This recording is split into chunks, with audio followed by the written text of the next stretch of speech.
In today's video, we are going to be making the Mercer top, the blouse I have on, and I'm going to take you step by step in making this blouse. So the signature detail of the Mercer top is these little phalanges. Well, not little, they're quite dramatic. It gives you a really strong power shoulder, and that's really the shining star of the Mercer. It's a pullover style. So it does just close with a little button in the back. And I love these phalanges because it does give me just a little bit of that upper arm coverage. So this is a great blouse to wear to work or, anywhere, dress it up, dress it down, anywhere that you want to have the, the coolness of a sleeveless, but just like with a little bit of upper arm coverage. But it does actually come in view B, which has the little bracelet length sleeve. And I love the little button detail on the sleeve, which gives it, just a bit of fullness in the sleeve. So as you follow along with this video, be sure to pay attention to the chapter markings at the very, very bottom of this video, because I've divided the video into 3 main parts. So the first part will be the steps you need to take no matter which view you're making. So whether the sleeveless or the long sleeve, these are the first steps that are the same for both of the styles. Then the second part of the video, I'm going to walk you through finishing view A, which is the sleeveless, and we're going to do this underarm area. Then in the third part, we're going to work on view B, which is the bracelet length sleeve. So depending on which view you're going to make, you can follow along and skip the part that you don't want to see. When choosing your fabric for your Mercer top, you really have so many different options. And I feel like the Mercer top is really, really a fabulous project for any of your quilting cottons or your beautiful cotton poplins that are novelty with color and print. This really is where the Mercer top shines. But you also have a lot of different options outside of that. So the one I'm wearing, this is I would say a mid-weight denim without any stretch. And it is a little bit, it has some body. It kind of stands on its own, right? The flanges are very pronounced, but it still makes a lovely, lovely top. And it was the look I wanted with this denim. Then this one is actually a viscose. So this is probably the lightest weight that you would go with the Mercer top. And you can see the flanges are kind of nice and soft. They're not as, pronounced as with the heavier fabric.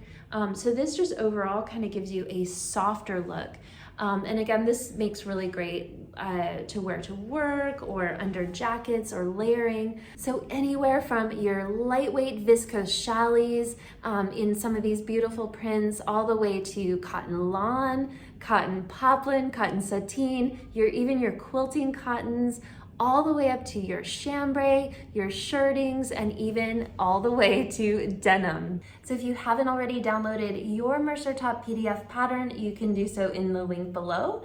And be sure to check your yardage requirements in the instructions, as well as the notions, because you're gonna need a little bit of interfacing, as well as at least 1 button for view A, and for view B, you're gonna need 3 buttons because we finished the sleeve with a little button detail. All right, are you ready to dive in and make your own Mercer top? All right, meet me at my sewing table. We're gonna get started. So we're gonna get started cutting all of our pieces for view A. You'll need a front cut on the fold, and be sure to nip in all of the notches as you cut. You'll need 2 of the back, and then you'll need 2 of the back armhole, 2 of the front armhole, and you'll need your front facing cut on the fold and 2 of your back facing. Then for your front flange, you're going to need 4 of these. And for your back, you're going to also need 4. Then you'll want to cut your front and back interfacing as well. And I have gone ahead and cut some bias strips of my fabric and made my own bias tape. You can make your own bias tape, or you can purchase ready-made. Now for view B, we're going to need 2 of our sleeve, 2 of the back, 1 of the front cut on the fold. We're going to need 2 of our back armhole, 2 of the front armhole, and the front facing cut on the fold, cut 1, along with the interfacing. and 2 of our back facing, along with interfacing. We'll also need 4 of the front flange and 4 of the back flange. So I've gone ahead and fused my interfacing to my front and back facings. I like to trim the seam allowances out of my interfacing to reduce the bulk. Next, we're going to stay stitch the front and back neck edges by sewing a line of stitching at 5/8 of an inch.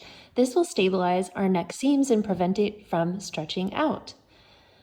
Next, we're going to take each of our back pieces and we're going to finish the raw edge of the center back seam. Once you have the center back seam finished with either an overlock or a zigzag, we're going to match the back right sides together and sew a line of stitching from the circle marking all the way to the hem. Once we've sewn the center back seam, we'll take it to the ironing board and press this seam open. Once you reach the circle marking, we're going to continue pressing under 5/8 of an inch all the way to the neck edge. Next, we're going to match our front with our back right sides together and we're going to sew these shoulder seams. Then I'll do the exact same thing with my facing, right sides together and sewing the shoulder seam. I like to sew these 4 seams in an assembly line fashion and repeat the same process as I finish the edges with my overlocker. Next, we're going to press our facing seam allowances towards the front. And on our main garment, we're going to press the shoulder seams towards the back.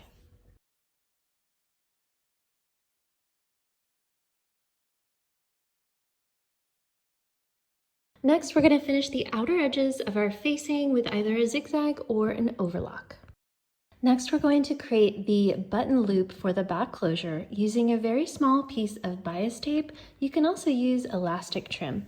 So I've just taken my bias tape, folded it in half, and top stitched.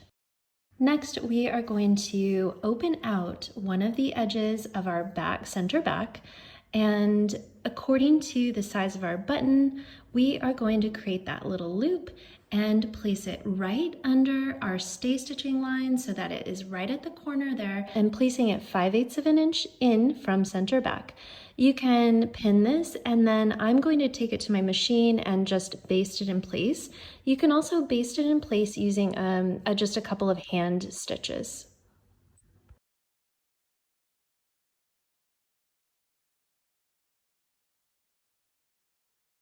This is what it looks like once it's basted on, and I'm just going to trim the excess there, and now we're ready to put on our facing. So we're going to match our facing right sides together with our main garment. First, I like to match up the shoulder seams and then make my way to the center back. So we're going to open out that 5/8 of an inch that we've pressed under before and match up the center backs of our facing and our main garment.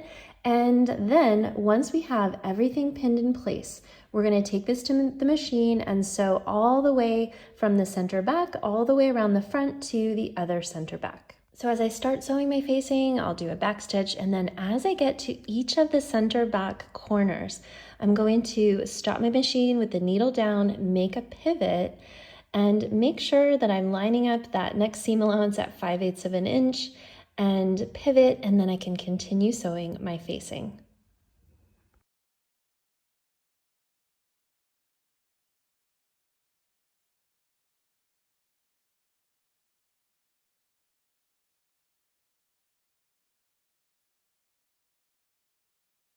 Once we have our facing attached, we're going to remove some of the bulk. We'll start by cutting our corners diagonally, and then we're going to grade the seam allowance of our neck edge. So we're going to do this by cutting the facing side to just about 1/8 of an inch.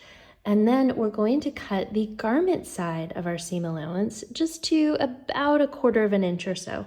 I love these applique kind of duckbill scissors. They make grading a little bit easier. And so we're just going to be grading the entire neck edge of our neck. Next, we're going to do some understitching. So we are going to finger press that seam allowance that we just trimmed, finger press it over to the facing side. And then we're going to take this to the machine and we're going to understitch right on the facing side next to that seam. So you can see I'm starting as close to the center back corner as possible, and I'm just making sure that that seam allowance is pointing over to the side of my facing, and I'm going to just be basically top stitching right next to that seam, just about 1/8 of an inch away from the seam, and I'm catching the seam allowance on the underside. So here you can see the finished edge, and now we can turn out our corners, our center back corner. I'm using a little point turner just to help me get a really crisp point back there, but because we've done that understitching, the facing is going to fold very nicely to the wrong side. And once we have our corners punched out, pressed out, then we can give this entire neck edge a really, really good press. So now we can set our main garment to the side and we are going to work on the flange. So what I like to do is take the front of my flanges, lay them out right sides up, lay out all 4 of them, and then I'll take my back, my matching pair, and I will place it matching the shoulder seams right sides together. So we're going to have 4 of these total, and we're going to sew each of those shoulder seams of our 4 pairs.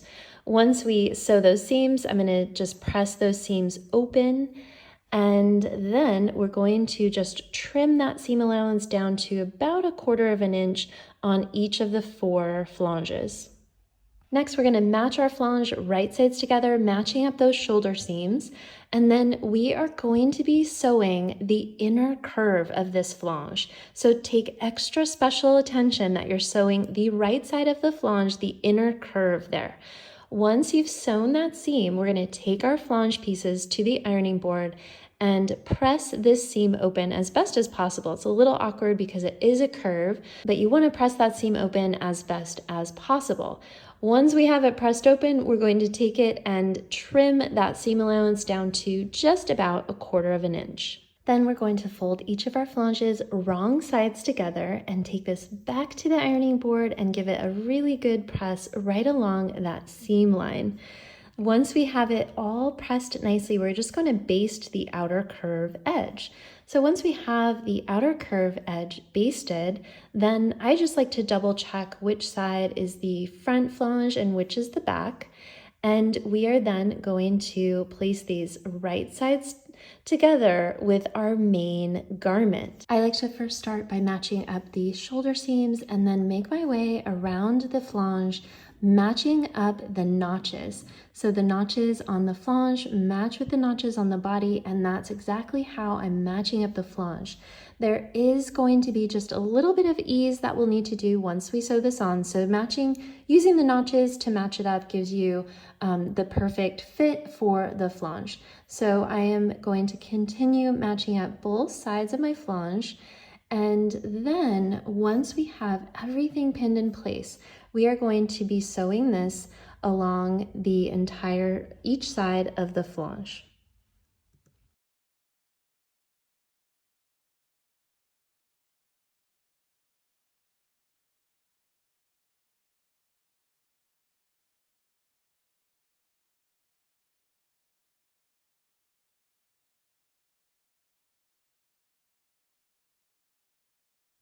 If you're making view A, at this point, you just want to keep on following. But if you're making view B, the long sleeve version, you want to skip ahead a couple chapters to the end, the 3rd part of this video, where we are going to do view B and put in those sleeves. All right, let's get back to it. So now we're going to attach our armholes. So I'm starting with my front. So first you just want to identify the notches and start by lining those up. And you can see we are sandwiching our flange in between the garment and the armhole. So you can also kind of test this just by opening it out to make sure that you have it correct. And you can start to see the garment starting to take shape. So you want to just do the other front, matching up the notches, and then also do your back armhole pieces in the exact same way.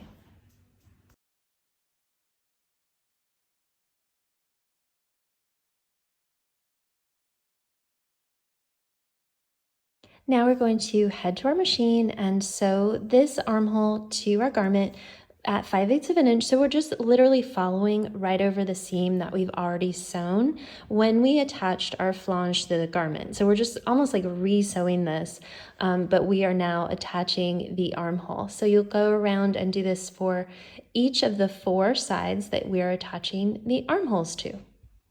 Next, we are going to finish the raw edges of our entire flange seam. So including the armhole and then going all the way around where we have previously attached the flange to the main garment. We're just going to, I'm overlocking mine. You can use a zigzag stitch as well. It looks really, really nice. So now at the ironing board, I'm just going to press that seam towards the garment and just give this a really, really good press because this is the last time this seam is going to be flat and really easy to press. So make sure you really press this well. Next, we're going to take our garment and match right sides together right along the side seams. So we're going to sew this from the hem all the way to the armhole. It is just ever so slightly bulky at the intersection where the flange is sewn on, so I just like to take it a little slow in that area and then finish the seam with your overlocker or also with a zigzag. Once you have this side seam sewn, you can press the seam to one side and this is what your underarm is going to look like. Now I'm going to finish my underarms using bias tape. So I like to start by working from the wrong side of my garment. I've cut a length of my bias tape that's approximately the size of my underarm piece. And on either end, I've pressed under just about 1/4 of an inch to finish the raw edges. Then what I do is fold out my underarm piece and press it with the seam allowance. And then what I'll do is take my bias tape and just wrap it right over that raw edge right in the seam allowance. And I'm using these clips, they're really handy to keep this in place, but you can also pin this in place. And I just continue working my way around the underarm area, placing the bias tape over the raw edges. And as I get to the other side of my bias tape, I'm going to do the same, just kind of squeeze the underarm piece with the seam allowance and then wrap that bias tape over it.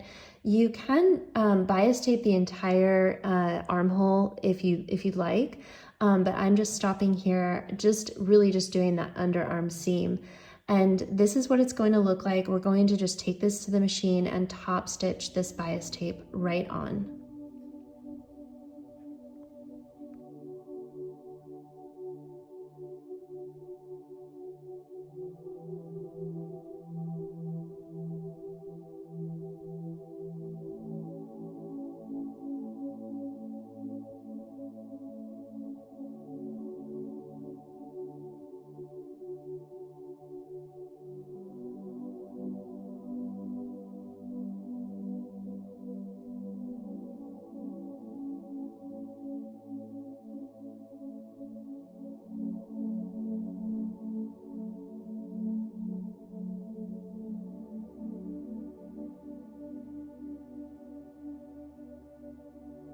Now for finishing the hem of our Mercer top, I've gone ahead and overlocked the raw edge of my lower hem and I'm folding up 5/8 of an inch. You can also fold under 1/4 of an inch and then another 3/8 of an inch to encase the raw edge. Then I'm just going to top stitch at just about 5/8 of an inch along my hem. And next we just need to sew on our button at the center back. And that way we can nicely secure our Mercer top. And then also we just want to secure our neck facing to the garment right at the shoulder seam. So I just do a couple little tack stitches by hand to secure this down, and that way it doesn't flip out when I'm wearing it or when I wash it as well. And with that, your Mercer top is complete. I hope you enjoy sewing your top as well as wearing it, and please feel free to tag me over on Instagram. I'd love to see what you make, and feel free to keep watching. I'm going to continue on with view C with the bracelet length sleeve. So we've sewn our flange to our armhole, and now we're going to work on the actual armhole pieces. So you want to take your front pieces, and I like to just lie mine right side up, And then I take the back armhole piece and I just line it right sides up right at the shoulder seam.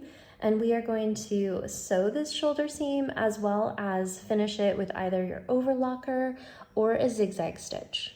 Once we have the shoulder seam sewn and finished, you can just press that seam to one side, giving it a nice clean finish.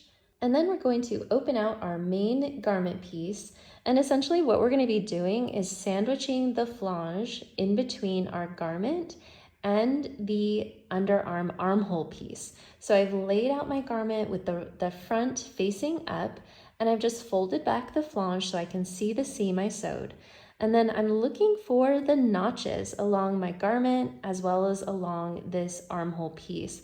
And I'm just going to start matching up the notches and working my way all the way around, lining up my armhole piece with the armhole, sandwiching the flange in between my garment. And once I get to the shoulder seam, I match those up as well and just continue lining this up, matching up the notches. And then if you want to make sure that you've done this correctly, you can just fold out your underarm piece and just make sure that it's looking just like this. Now we take this to our sewing machine and we are going to just sew this seam. So I'm working with the armhole piece facing up, which is just a little bit easier to maneuver. And essentially we are just going to be sewing along this same seam that we sewed earlier when we attached the flange to this armhole. So we're just working our way from notch to notch, just attaching this armhole onto our garment. So I've gone ahead and actually overlocked this seam as well for a nice clean finish. And now I'm at the ironing board, and what we're gonna do is press the seam towards the garment. And so this is the last time our garment's gonna be flat like this, so it's a really good chance to press this flange really, really well. So I am just smoothing it out, and that seam kind of naturally falls towards the garment. So I'm just gonna press that in really, really well. So this is what our garment looks like at this point, and now we're going to set in our sleeves. So I've gone ahead and run 2 rows of gathering at 6/8 of an inch and 4/8 of an inch between the 2 notches of my sleeve. And now I'm going to match the upper notch of my sleeve to my shoulder seam, and then match the side notches with the notches as well on the armhole, and just match up my sleeve to my garment. Then I'm just gonna pull up those gathering threads ever so slightly to just make the sleeve fit on that the upper sleeve cap. So it doesn't take a lot of gathers here. It's really just more creating a little bit of ease. Then we'll just take this to the machine and we're gonna sew the sleeve onto the garment at our 5/8 of an inch seam allowance. Then I'm gonna take this to my overlocker and finish this seam as well. Now I'm gonna match right sides together of my garment along the side seam and the side seam of the sleeve. And I'm going to pin this in place, matching up my flanges, matching up my armhole, my sleeve seam there. And then we're gonna take this to the machine and sew the seam from the hem all the way to the bottom end of the sleeve. So I've gone ahead and sewn our side seam as well as finished the seam with my overlocker. And now we are going to finish the lower edges of our sleeve and our hem. So I'm going to take this to my serger and just overlock the raw edges of both of my sleeves as well as the bottom hem of my top. And if you don't have a serger, you can just fold up 1/4 of an inch and then fold up another 3/8 of an inch and top stitch your hem on your sleeves and the lower hem of your top. But here I'm going to be just folding up about 5/8 of an inch on the lower edge, and then take this to my machine and just top stitch right about 5/8 of an inch to secure my hems. Next, we're just going to create the pleat in the lower edge of our sleeve hem. So what I like to do is just fold my sleeve in half, and then I grab my pattern piece just to remember where the pleat markings are, and I mark them in with 2 pins, and then I just bring the pins together to create the pleat and pin them in. And then I'll take this to my sewing machine and I'm going to sew this pleat in by sewing along the hemline. So I kind of bury the seam right along the hem there. And then the very last step is to sew on our button. I like to put my button right in the middle of the pleat, and don't forget the button on your center back as well. If you have any questions as you're making your Mercer top, feel free to reach out to me at hello@sewinginthecity.com, and I'll be happy to walk you through. But I hope this video has been helpful, and thank you so much for joining me, and enjoy wearing your Mercer top. All right, till next time, bye.